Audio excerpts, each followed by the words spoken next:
In this video, we'll be going over, is the Honda Grom a good first bike for you to learn on?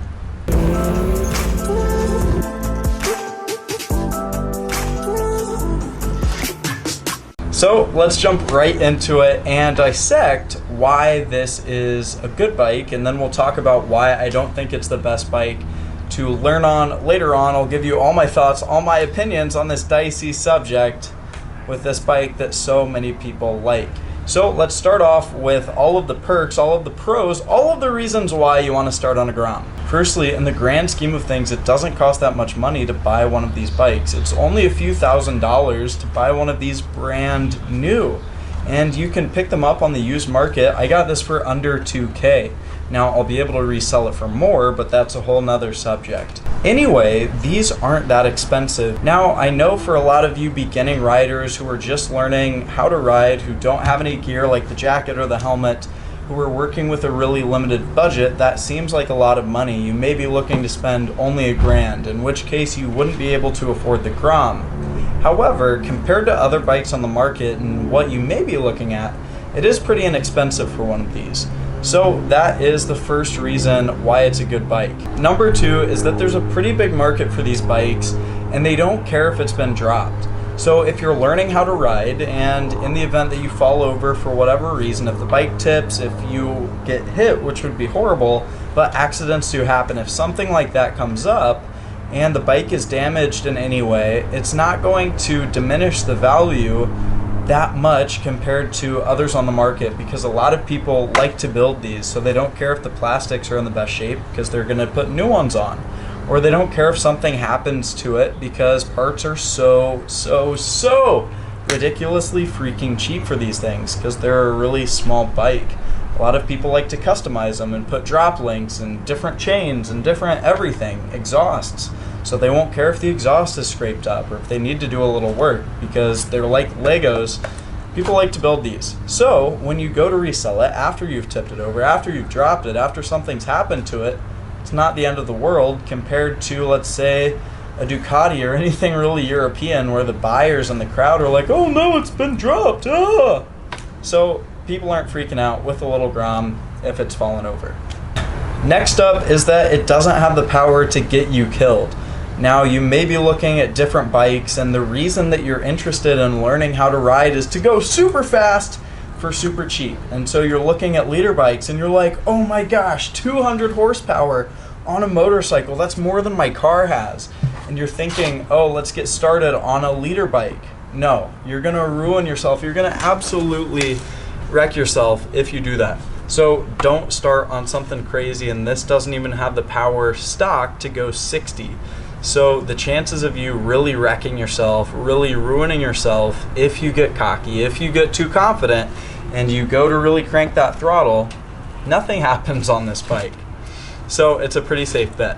The fourth reason, which tags right along with what I just mentioned about this, is how forgiving this bike is.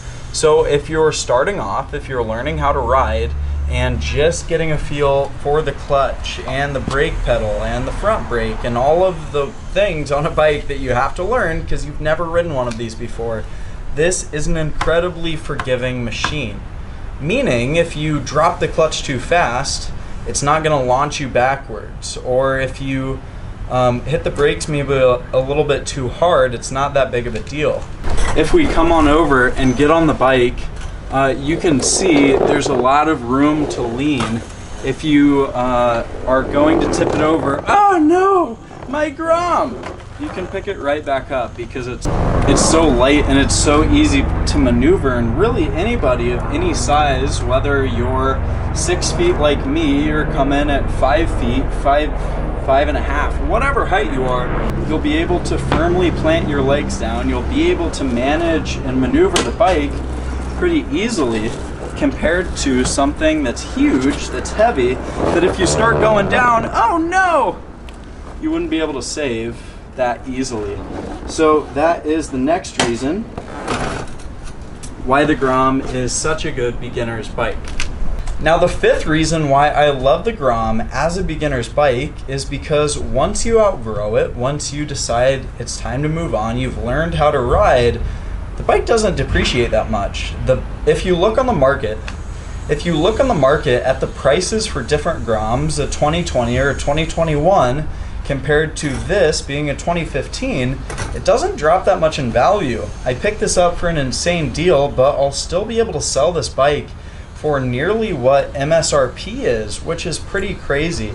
Now, a lot of people will go out right away, buy the bike for MSRP plus assembly and dealer and taxes and all the extra fees that get tacked on top of MSRP, and then they'll get sick of it after a few months because it's pretty small, pretty slow, and they want to move on to something else.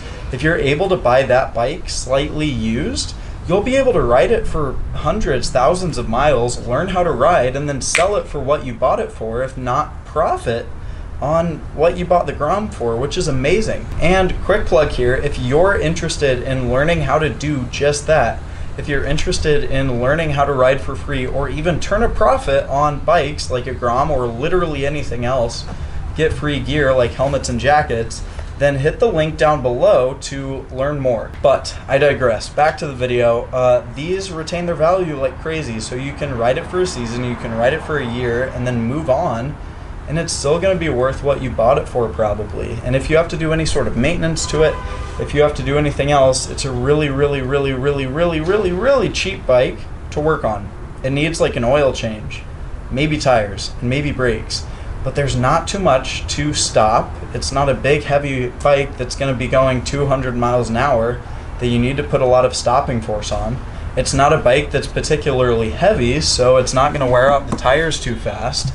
And it's a tiny engine, 125 cc's, so you're not going to burn through that much gas. Meaning the cost of ownership, the cost to run it and maintain it's really low. And then when you're looking at tires this small, they're incredibly cheap.